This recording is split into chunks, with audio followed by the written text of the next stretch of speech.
Willie D. Live. What's up, family? There's been a lot of public discourse and interest in the case of Nolan Wells. Nolan Wells was the 18-year-old student athlete who went missing after going out on a boat trip with his white friends. Yeah, fam, he went missing and then he turned up dead. A lot of people speculate that his friends killed him. A lot of people, including me, I'm speculating that the friends killed him because things just don't add up. One of those friends in question is the guy to Nolan's immediate right. Okay, your left, his right. That's a close-up of him, but it's a little blurred. That's Eli Jackson Patalo. Eli is the one who had Nolan's keys. The dad had to go get the keys from Eli's house. And Eli said something that many people consider quite ominous. Others said, no, he misheard him, and the dad misspoke. I want y'all to listen to what the dad had to say and tell me, does something seem out of place? Okay, so the situation with the key. When we got to the house, a few of his friends, they were already there, and they were at the door in the house asking questions. So when I walked up, they were getting, things were getting kind of intense. So I turned to them and told them, I need you guys to calm down. I don't do this to me right now. I need them to kind of trust me so they can give me something. So I was able to calm them down. So the guy, he's in one of the pictures. He came out of the room, half asleep or whatever, I think Jax or whatever. And I said, look, I'm Nolan's father. I'm here to get his keys so I can get his car. I said, he's like, his car's parked in the yard. So he was like, I don't know, man. I know it's like my brother. I said, well, if Nolan was like your brother, would you please go in your room and see if you can find my son's keys so I can take his car home? Okay, fam, you heard it. Did he say Nolan's like my brother, Nolan is like my brother, or Nolan was like my brother? Give me a thumbs up if you believe he spoke of Nolan in past tense. Thumbs down if you think he did not speak of Nolan in past tense. It's hard to say. It's hard to say. But what is not hard to say, and something that Jax cannot get around, is why would he have Nolan's keys on his Xbox, knowing that Nolan was missing? Now, this is a small town. He knows Nolan is missing. He got all these other friends that was with him. He knows Nolan. If they couldn't get him on the phone, they would have ran up to his house. Say, man, Nolan's missing. And they saying we did it. He wasn't just being there, knocked out, sleep, chilling. I do know that sometimes when you are really active, you have a long, long day, and you're doing something you ain't got no business doing.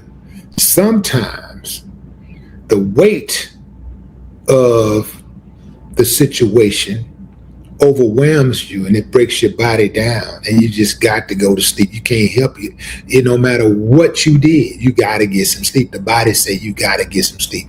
You just killed 75 people, but your body say, I got to sleep. So you're trying to figure out how could he sleep?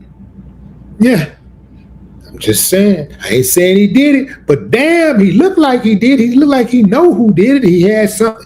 It just seems extremely suspicious. The boy is missing. You know you got them damn keys on that Xbox. And you go to the door and tell the dad you don't know where they are. Then another boy go back to your house. 5 minutes later, knock on the door, you open the door, and he come out with the keys. Come on, fam. Come on. They withhold the boy keys. Then they turn around and withhold the phone. They know he's missing. They don't give up the phone. They don't give up the keys. I think this underscores the arrogance of these type of criminals. It underscores the arrogance. Like, yeah, we did it and we can be sloppy. We can afford to be sloppy because our parents are connected or we got the right complexion. So ain't nothing gonna happen to us. We will be protected. And this is the only reason why the uncivilized must behave like uncivilized much. Because in their mind, they will not be held accountable. It's the same thing with Chud the Builder and the knockoffs who try to act like him. The only reason why they ain't tough. They not tough at all. They're banking on law enforcement giving them a break. If law enforcement didn't give them a break, if law enforcement wasn't so corrupt and racist, they wouldn't get no breaks. If law enforcement was fair and balanced, they wouldn't get no breaks, and they wouldn't be as tough. They wouldn't be walking up to people telling them they don't belong here or there. They wouldn't be like, hey, let me see your ID, let me see your FAR key. They wouldn't be doing all of that. They're counting on law enforcement protecting them. Them Karens would be non-existent because they ain't tough at all. You ever see a Karen? The average Karen is a fat old sloppy middle-aged white woman. Can't fight a lick. But they got that mouth and they got that complexion. And that's what they're banking on, bailing them out. That's what people like Jake Lang bet on, bailing them out. This dude tried to overthrow the government, went to prison for 4 years, and his buddy gave him a pardon for trying to overthrow the government. He gets out of jail, gets out of prison, and goes right back to jail, gets out of jail again and goes right back to jail. The dude is an outlaw, but he plays the victim. Get on there, hey, he's just exercising his rights. Freedom of speech should not be penalized. You should be able to say whatever you want to say. And give me money, give me money, give me money, give me money, get the money. But then when you put the shoe on the other foot and somebody's exercising freedom of speech, and when you don't like it, you get out. Go back to Africa. Get out of our country. Yeah. It is absolutely amazing the Jedi tricks that they play. Can't fool me though. I studied you. You can't move me. You cannot move me at all. It don't matter what you're talking about. It don't matter how you try to undermine me. You can't move me because I studied you. I know you. And I know how to defeat you. I know how to defeat you. Yeah. I know all the tricks. I know all your games. And this is the thing that y'all do ain't never gonna ever gonna work with me. Hey nigga, you better get out of town, nigga. We're gonna come to you better hope. You better hope. Real talk.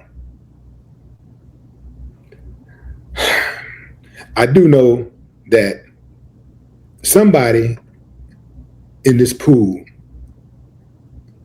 killed Nolan Wells. Nolan Wells' killer is inside of that pool. And one of these dudes know exactly what happened to Nolan Wells. At least one of these dudes. His killer or killers are inside of that pool.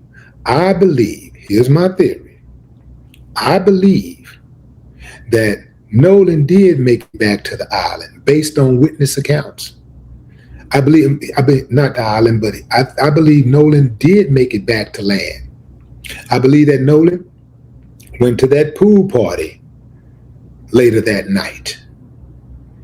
And sometime in the early morning, hours of July 5th, Nolan got involved in an altercation, a physical altercation with these high and drunk boys who murdered him and laughed.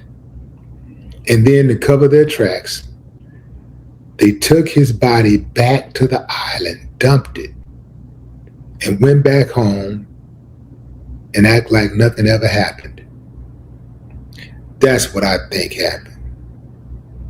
But what say you, fam? Drop a comment. I'd love to hear your thoughts. No more talk.